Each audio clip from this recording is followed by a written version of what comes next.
গত কয়েক সপ্তাহে দেশের বিভিন্ন প্রান্ত থেকে একের পর এক ধর্ষণ, নারী নির্যাতন, কিশোর গ্যাং, সহিংসতা আর সামাজিক অসহিষ্ণুতার খবর সামনে এসেছে। প্রতিটি ঘটনার পর সামাজিক যোগাযোগ মাধ্যমে ক্ষোভ ছড়িয়েছে, প্রতিবাদ হয়েছে, বিচারের দাবিতে মানুষ রাস্তায় নেমেছে। কিন্তু প্রশ্নটা আবারও ফিরে আসে, কেন এমন ঘটনা বারবার ঘটছে? আর আমরা কোন সমাজের দিকে এগোচ্ছি? আমি আফিফা উলফা, শুনছেন বে ইনসাইট। সমাজবিজ্ঞানীরা বলছেন, কোনো অপরাধ হঠাৎ করে জন্ম নেয় না। এর পেছনে থাকে দীর্ঘদিনের সামাজিক অবক্ষয়, মূল্যবোধের সংকট আর সহিংসতাকে ধীরে ধীরে স্বাভাবিক হিসেবে মেনে নেওয়ার প্রবণতা।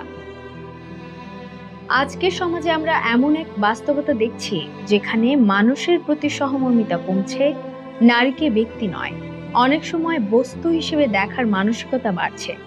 আর অনলাইনের বিষাক্ত কন্টেন্ট, ঘৃণার ভাষা ও বিকৃত বিনোদন কিশোরদের মনোজগতে প্রভাব ফেলছে।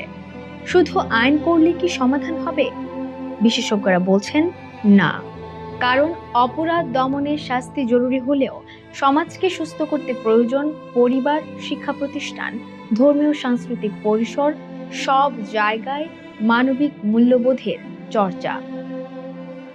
তবে এই অন্ধকারের মধ্যেও কিছু আলো আছে।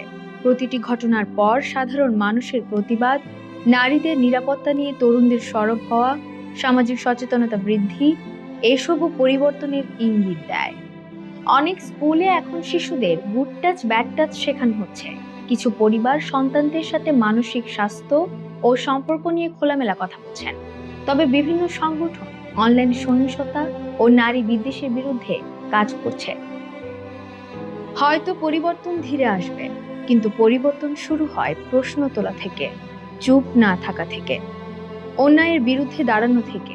একটা সমাজ কেবল অর্থনীতি বা উঁচু দালানে এগোয় না, এগোয় তখনই যখন একজন নারী রাতে নিরাপদে বাড়ি ফিরতে পারে, যখন একটি শিশু ভয় ছাড়া বড় হতে পারে, যখন মানুষ মানুষকে সম্মান করতে শেখে।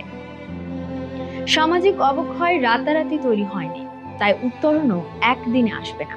কিন্তু দায়িত্বটা আমাদের সবার, পরিবারের, রাষ্ট্রের, শিক্ষকের, গণমাধ্যমের আর নাগরিক হিসেবে প্রতিটি মানুষের।